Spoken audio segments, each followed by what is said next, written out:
আসসালামু আলাইকুম বন্ধুরা, আশা করি সকলে ভালো আছেন। আপনারা সবাই দেখতেছেন কৃষি উদ্যোক্তা 24 ইউটিউব চ্যানেল এবং কৃষি উদ্যোক্তা 24 ফেসবুক পেজ। দর্শক বন্ধুরা, আজকে আমরা এই ছোট্ট ভিডিওর মাধ্যমে জানবো ছত্রাকনাশক পরিচয় পর্ব। তো আজকের এই পর্বে আমরা জানবো Syngenta company Amistar top 325 SC এই ফাঙ্গিসাইডটি আমাদের ধানে কখন কখন স্প্রে করতে হয়, আর এটা ধানে স্প্রে করলে ধানের কী কী উপকার হয় এবং আসলে এমিস্টার টপ স্প্রে করলে ধানের ফলন কতটা বেশি হয়, কোন কোন সময় স্প্রে করতে হবে, সবচেয়ে গুরুত্বপূর্ণ বিষয়গুলো এবং এর দাম কত, এবং সবচেয়ে মজার বিষয় হলো দর্শক বন্ধুরা, আপনারা কীভাবে এই এমিস্টার টপের আসল এবং নকল চিনতে পারবেন। আজকে এই ভিডিওর মাধ্যমে সম্পূর্ণ তথ্য দেওয়ার চেষ্টা করব। অবশ্যই ভিডিওটি না টেনে পুরোপুরি দেখবেন। তো চলুন কন্টিনিউ করে আজকের পুরোপুরি ভিডিওটি। দর্শক বন্ধুরা, এমিস্টার টপ যেটার রাসায়নিক গ্রুপ উপাদান হচ্ছে অ্যাজোক্রিস্টোবিন প্লাস ডাইফেনাকোনাজল 325 SC, অর্থাৎ এটি কিন্তু দুটি গ্রুপের সক্রিয় উপাদানে তৈরি একটি ফাঙ্গিসাইড এবং এটা অনেক শক্তিশালী একটি ফাঙ্গিসাইড, যেটা বাংলাদেশ এবং ইন্ডিয়ার প্রায় প্রতিটি কৃষকের কম বেশি আমরা ধান সহ বিভিন্ন ফসলে ব্যবহার করে থাকি। যেহেতু আজকে আমাদের আলোচনা বিষয় শুধুমাত্র ধান নিয়ে কথা বলি। দর্শক বন্ধুরা, অনেকে আমাকে প্রশ্ন করেন, ভাই এমিস্টার টপ ধানে কয়বার স্প্রে করতে হয় এবং কোন কোন সময় স্প্রে করলে সবচেয়ে ভালো হয় এবং এমিস্টার টপ আসল নকল চেনার সঠিক উপায় কী। আজকে কিন্তু আমি একটা একটা করে বুঝে দেওয়ার চেষ্টা করব। তার আগে আমরা এমিস্টার টপ সম্পর্কে একটু ধারণা নেই। সেটি হচ্ছে এমিস্টার টপ এটি একটি শক্তিশালী স্পর্শক ও অন্তর্বাহী গুণসম্পন্ন ছত্রাকনাশক।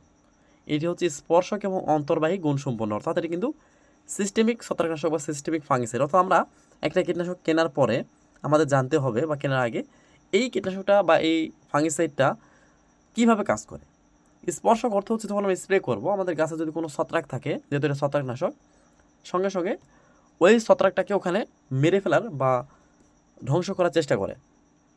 আচ্ছা, পরবর্তী স্টেপ হচ্ছে অন্তর্বাহী, অর্থাৎ এটা আমাদের গাছের যদি স্প্রে করি আমাদের গাছের প্রতিটি পাতার শিরা উপশিরায় পৌঁছে যায়। অর্থাৎ আমরা কিন্তু গাছ ভিজে স্প্রে করতে পারি না। গাছে যদি 100টা পাতা থাকে তার মধ্যে কিন্তু আমরা যদি 80টা পাতা স্প্রে করি, 20টা পাতাতে অটোমেটিক কিন্তু এটা চলে যাবে। অর্থাৎ প্রত্যেকটা গাছের শিরা উপশিরা কাণ্ডে শেকড় পর্যন্ত এটা প্রবাহিত হয় এই ফাঙ্গিসাইডটি এবং সেখান থেকে ছত্রাককে দমন করে, অর্থাৎ ভেতর থেকে প্রোটেকশন করে। খুব সহজে ছত্রাক আক্রমণ করতে পারে না এবং যেটা আক্রমণ ছিল সেটার বিরুদ্ধে কাজ করে সেটাকে সুস্থ করার চেষ্টা করে। দর্শক বন্ধুরা, এর ভেতরে আছে প্রতি লিটারে 200 গ্রাম অ্যাজোক্রিস্টোবিন এবং 125 গ্রাম ডাইফেনাকোনাজল। আগে বলেছিলাম দুটি গ্রুপে সক্রিয় রূপান্তরের একটি ফাঙ্গিসাইড। আচ্ছা, অ্যাজোক্রিস্টোবিন এটা হচ্ছে ছত্রাকের শ্বাস প্রশ্বাস প্রক্রিয়াকে বন্ধ করে দেয় এবং তার বৃদ্ধিকে বিস্তারে রোধ করে, সেখানে এটা আর বিস্তার করতে পারে না। এবং অন্যদিকে ডাইফেনাকোনাজল এটি হচ্ছে ট্রায়াজল গ্রুপের একটি উপাদান, যা ছত্রাকের কোষ প্রাচীর গঠনে বাধা দেয় এবং কোষ প্রাচীর প্রক্রিয়াকে ধ্বংস করে, যার ফলে নতুন করে কোনো ছত্রাক আক্রমণ করতে পারে না। এখন কথা হচ্ছে মিস্টার টপ এটি প্রতিকারমূলক এবং প্রতিরক্ষামূলক হিসেবে কাজ করে, অর্থাৎ আমাদের এটা ভালোও করে এবং যেটা আক্রমণ করেনি সেটাকে আক্রমণ করতে দেয় না। এখন কথা হচ্ছে দর্শক বন্ধুরা, এটা ধানের কোন কোন ছত্রাক দমন করতে পারে।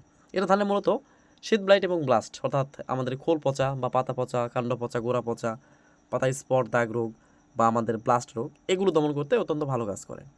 এখন কথা হচ্ছে এর পাশাপাশি মিস্টার টপ কী কাজ করে। এর পাশাপাশি দর্শক বন্ধুরা, এটা স্প্রে করলে ধানের দানা পুষ্ট হয়, অর্থাৎ চিটার সংখ্যা কম হয়, ধানের যে কালো ধানগুলো থাকে বা কালো চালগুলো থাকে এগুলো অনেকাংশে কম হয় এবং ওজন বৃদ্ধি পায়, দানার ওজন বৃদ্ধি পায়, যার কারণে কিন্তু ধানে মিস্টার টপ স্প্রে করলে আমাদের প্রায় 30 থেকে 40% পর্যন্ত ফলন বেশি করা সম্ভব হয় যদি আমরা সঠিক সময় সঠিকভাবে স্প্রে করি।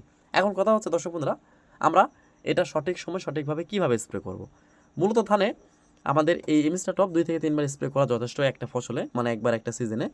তার মধ্যে এক নম্বর স্টেপ হচ্ছে আমাদের চারা রোপণে ঠিক 40 থেকে 45 দিন বয়সে আমাদের প্রথমে একবার স্প্রে করতে হবে এবং দর্শক বন্ধুরা, এই প্রথম স্প্রে করার ঠিক আমাদের হচ্ছে 15 থেকে 20 দিন পর যখন আমরা দেখবেন ধানগুলো গর্ভ অবস্থা আসে বা গামর দশায় আসে, তখন আমাদের কিন্তু জাত ভেদে বিভিন্ন জাতের হতে পারে, আমাদের গামর দশায় একবার স্প্রে করতে হবে। যদি আমরা এই 2বার স্প্রে করি তাহলে আমাদের ধানের দানা ভালো হবে, পুষ্ট হবে দানা এবং রং চকচকে ঝকঝকে হবে। এর পাশাপাশি ধানে ব্লাস্টে বা শীত ব্লাইটের আক্রমণ থাকবে না, অর্থাৎ আমাদের ধানগুলো ছত্রাক মুক্ত থাকবে। এখন কথা হচ্ছে আমাদের ধানের কালার কম্বিনেশন আরও চকচকে ঝকঝকে নিতে চাই। আমরা ধানের শীষ 100% বের হয়ে গেলে আমাদের যে শীষ ব্লাস্টের আক্রমণ হয়ে থাকে এটা থেকে পরিত্রাণ পাবে, প্লাস আমাদের যে কালার কম্বিনেশন ভালো হবে, এগুলোর জন্য কিন্তু আমরা এমিস্টার টপ লাস্ট আরও একবার দিতে পারি। সেটা হচ্ছে ধানের শীষ বের হয়ে মাথা 100% হেলে গেলে, অর্থাৎ ধানে কোনো রকম শীষ বের হওয়া বাকি রাখা যাবে না এবং ধানের সবগুলো শীষ কিন্তু একটু হালতে শুরু করবে, তখন আপনি একবার স্প্রে করবেন। তাহলে মোটামুটি 3বার স্প্রে করলে এমিস্টার টপের যে আসল কাজ বা আসল রূপ বা আসল গুণ আপনারা সবগুলো দেখতে পাবেন। তো দর্শক বন্ধুরা, এমিস্টার টপ প্রতি লিটার পানিতে কতটুকু করে বেশি স্প্রে করবেন এবং 1 বিঘা জমিতে কয় ml স্প্রে করবেন। কথা হচ্ছে দর্শক বন্ধুরা, এটা আপনারা 1 বিঘা জমিতে 50 মিলি স্প্রে করবেন 3 কন্টেনার করে, অথবা প্রতি লিটার পানিতে 1 মিলি করে মিশিয়ে গাছ ভিজে স্প্রে করার চেষ্টা করবেন, অবশ্যই বিকেলবেলা। এগুলো কোনো কীটনাশকের সঙ্গে মেশাবেন না, আলাদাভাবে স্প্রে করলে ভালো রেজাল্ট পাওয়া যায়।